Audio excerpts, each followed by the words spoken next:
You are just living your own life, but someone has to comment about it. I don't think it's a secret that racism exists in Singapore. A lot of other things like the Apu Nenek is the most ridiculous one in my opinion. Yeah. I don't get it. I really don't get it.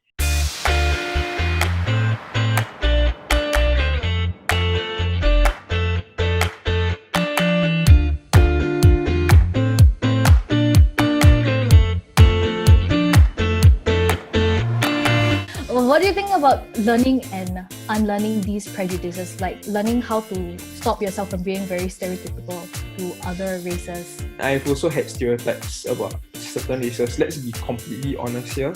And then when as you're an adult, you can try to change yourself. You have to acknowledge that there is an issue. Because the first step to solving a problem is you have to acknowledge that there's a problem. If you don't acknowledge there's a problem, there's no way you're going to solve it. Sometimes when we listen, we don't listen to understand, but we listen simply to respond. But what if we just listen to really understand? I think what we can do now is to educate the younger generation. You know, even if you have racial harmony day, you eat my food, I eat your food, you wear my costume, I wear your costume, it's like, so what? You know what I mean? You are not really solving the problem. It's just like trying out things. Racial harmony is more, you know, I speak a bit of Hokkien.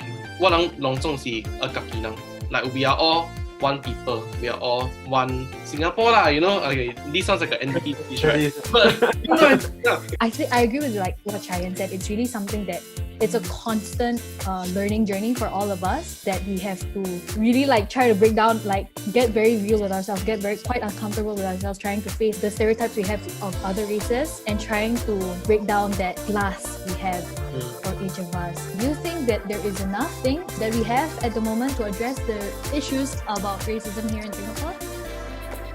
I think definitely we have enough resources. It's just, are we using the right method to tackle the issue right here? Like social studies, CC teachers can have discussions with students about the real problem, the root of racism, and the yes and the no's, and the do's and don'ts and all that.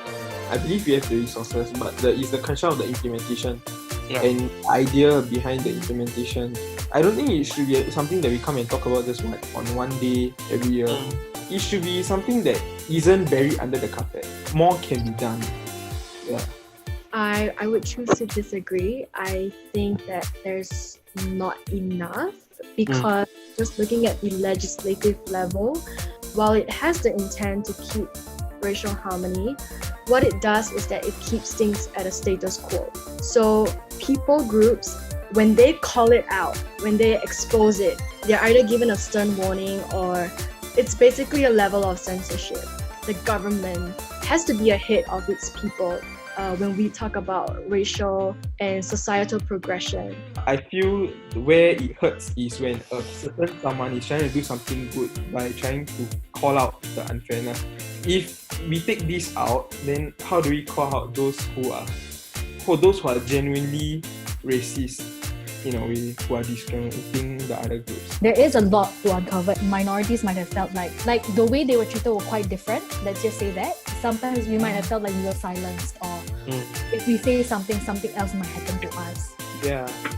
What do you think you can do today, or like maybe what's something you take away from this session? The thing about racism, right, is very tricky.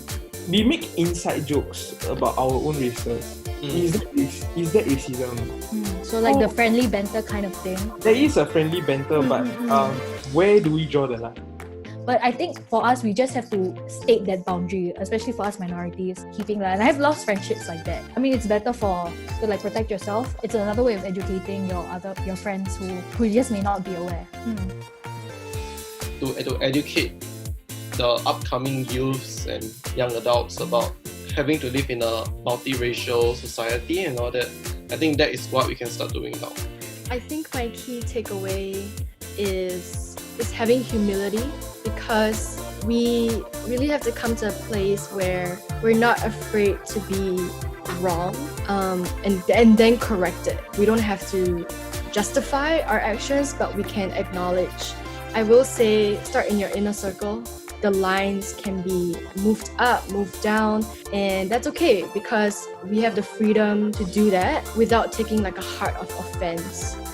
And I have this saying, like we are the youth of today, the adults of tomorrow.